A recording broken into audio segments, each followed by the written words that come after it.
Magandang araw! Ayan, nandito nga pala tayo sa bahay ngayon dahil asynchronous ang ating mga estudyante. So, maglilinis na lang tayo ng bahay.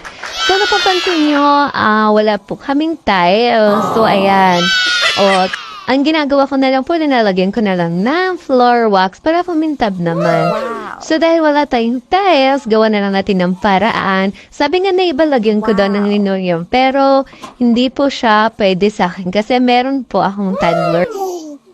Pinakauna reason ko po ay kapag nagtagal po yung linoleum, magbo-moist po siya sa ilalim at pwede po siya pamahayan ng mga alupihan. Yes, totoo po yan kasi nangyari po yan sa mga nakaraan namin sa internet. Nilalagyan ko po siya ng linoleum and then pagbukas namin, ayun, nakikita namin maliliit tsaka may nanay, nakakatakot, diba? So, ganito na lang ang gagawin natin. Gagawa na lang po natin ng paraan. Hindi naman po siya as in nakakapagod, pero it's an exercise na rin po siya. So, ito yung mga tinatakasan natin nung araw. Nag-ninja moves ako nito dati kasi nga gabi na. Pero ngayon dito din pala ako mapupunta.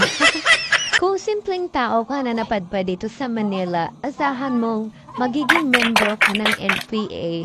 No permanent address.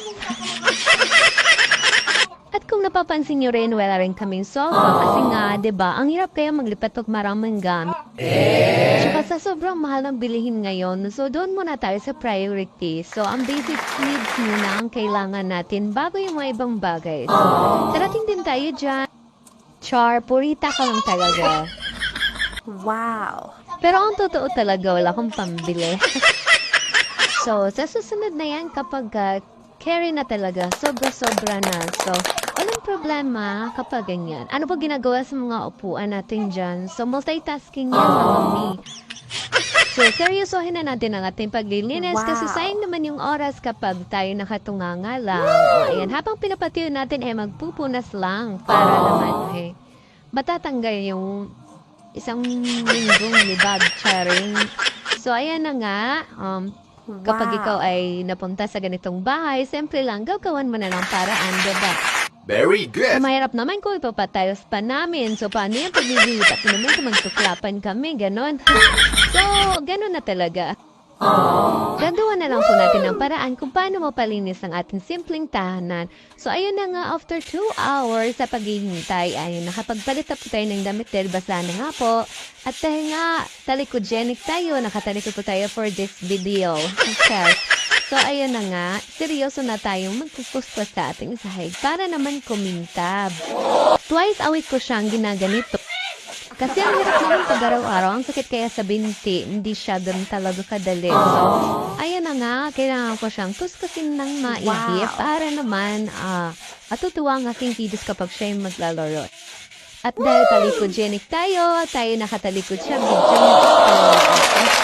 So, ayan na nga, seryoso na tayo sa pagkuskus dyan. Para naman, diba, kahit simple lang ang bahay natin. Wow! At saka mapapansin niya talaga na konti lang talaga ang gamit namin.